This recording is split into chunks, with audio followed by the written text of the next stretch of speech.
বন্ধুরা, কেমন আছো তোমরা সবাই? আশা করছি সবাই ভালো আছো। এখন বাজে সকাল 10:30। তো এখন থেকেই তোমাদের সঙ্গে নিয়ে ভিডিওটা শুরু করছি।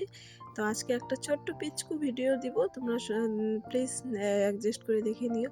তো এখন বাজে 10:30, 15টা। আমার রান্না বান্না সব হয়ে গেছে, দেখতেই পেলে মাম্মাম খেলছে। এখানে করেছি সব কিছু দিয়ে চচ্চড়ি, আর এখানে পনির রসা মানে পনির তরকারি, আর এখানে আছে কালকের একটু ডাল, আর এখানে শাক মানে ডেম সিজা একটুখানি হয়ে গেছে। আর এখানে তো ভাত। তো চলো, আমার রান্না বান্না হয়ে গেছে। আমার মা এসেছে, মানে পরশুদিন এসেছে। তো আমাদের এখানেতে কোচবিহার বড় রাসমেলা হয়, তো মেলাতেই যাব। দেখো চলেও এসেছি অনেকক্ষণ পরে, প্রায় 1:30 2টার সময় এসেছি। এখানে মানে আর্টগুলো দেখছি, হাতের কাজগুলো দেখছি। এখানে সব মানে স্টুডেন্টরা আর্ট করে করে দিয়ে যায়।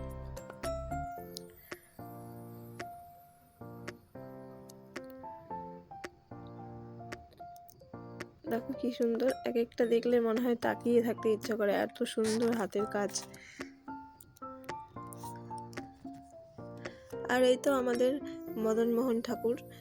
তো রাসের কয়েকদিন মদনমোহন ঠাকুর এখানে বারান্দায় থাকে আর কি। বের করে যে আমার মা পিছনে।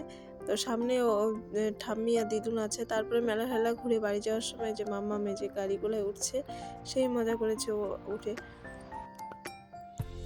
তো আগে না ছোটবেলায় ভয় পেত, এখন আর ভয় পায় না, এখন সেই এনজয় করে। তো সাথে সাথে আমরাও এনজয় করি। দেখো মুখের কি হাসি। তো চুলটা কেটে দিয়েছি, টাকলু মাথা, তার জন্য একটু, না হলে চুলটা থাকলে আর একটু ভালো লাগতো। আর যাই হোক, তাহলে চলো, এখন 3:30 বাজে, আমরা বাড়ি চলে যাবো। আর আজকে এখানে ভিডিওটা শুরু করছি। ততক্ষণ তোমরা ভালো থেকো।